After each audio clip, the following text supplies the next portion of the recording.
But what if there were reincarnation cases that would not ultimately rely only on the memories of young children? Jim Tucker is on his way to another case, from a category of cases that his critics will find much harder to disprove. The more that the cases were found, one started to come up with birthmarks and birth defects, and we found that in many cases there was a striking correlation between the birthmarks on the children and wounds that the previous personalities had. And we've been able to track down autopsy reports or medical records to make sure that in fact there was a match there. For the first time, these birthmarks provide a physically verifiable piece of evidence suggesting reincarnation. We don't have a lot of American cases that have the birthmarks or birth defects along with the memories. We do have some, but it's unusual, so we certainly like to investigate all those that we can.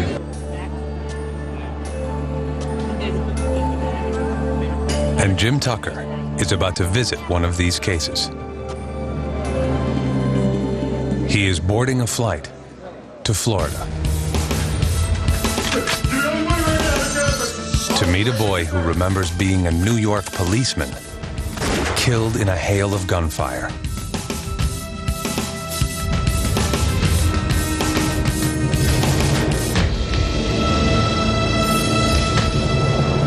When I was big, I was a police officer.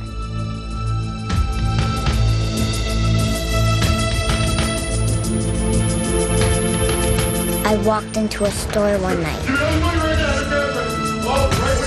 They were bad guys, too.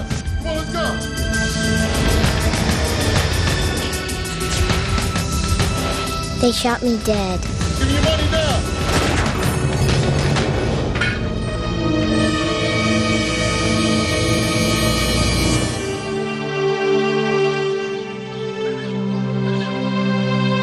Pensacola, the home of Maria Hagedorn.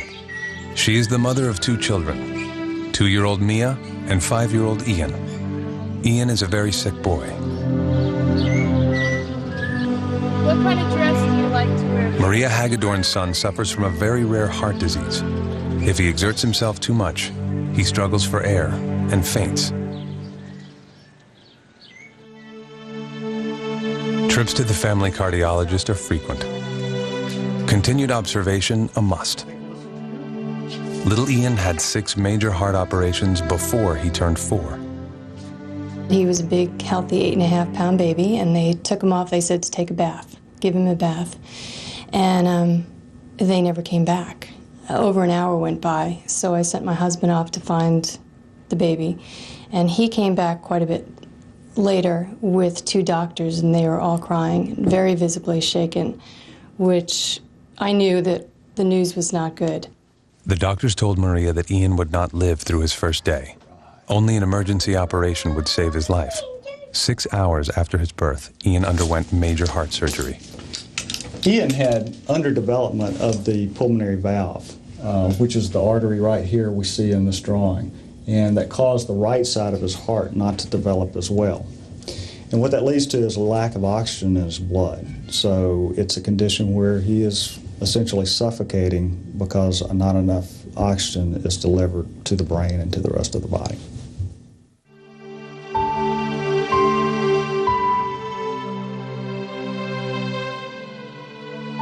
Ian's surgery went well. After almost 9 hours, a team of doctors managed to repair the valve.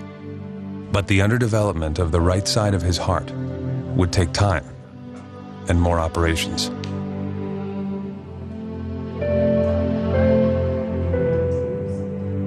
Ian's life is still at risk today.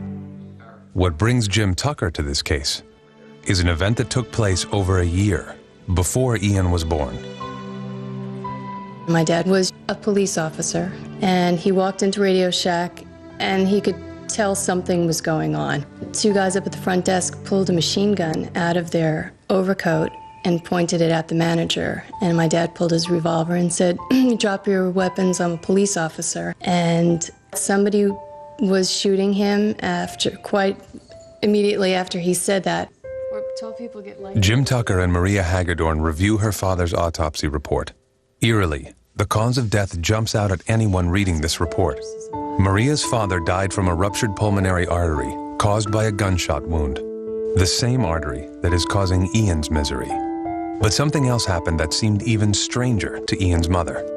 The first time was when he was about 3, and I was doing some work in my office, and he was making quite a bit of noise, and I had threatened him with a spanking if he didn't quiet down.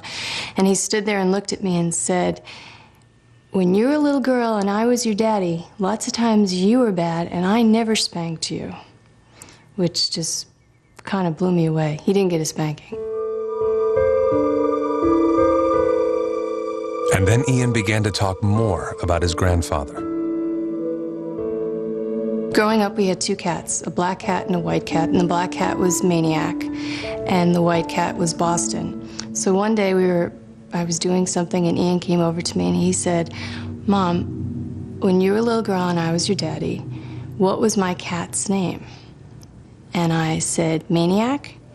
And he said, "No, the white one." And I said, "Boston?" And he said, "I used to call him Boss, right?"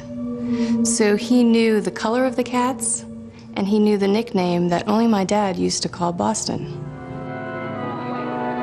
Maria collected more and more stories like this one from Ian. She is now convinced that Ian is her father reborn. It isn't only the stories, but the physical evidence, the correlation between Ian's heart disease and her father's mortal wound that has removed all doubt from her mind. Much of these cases often involves memories and statements and behaviors. The birthmarks are something that's completely objective, and it's something that is beyond memory or beyond chance. Maybe Ian's memory is fooling him. Perhaps his random statements are connected to his grandfather by pure luck. But it's the combination of memory and physical evidence that is so convincing. I didn't want to go back, but God just gave me to you. God gave you to your mom, even though you didn't want to come back? The case of Ian Hagedorn demands the question, what does all this evidence mean? There are obviously huge questions here which we haven't even begun to try to answer, such as, is there a soul? If so, what does that term even mean? How does it get carried over from one life to the next? When you look at all these cases, you can certainly focus on the weaknesses if you choose to. But I think there's also enough here so that if you choose, you can step back and say that there may just be something remarkable going on.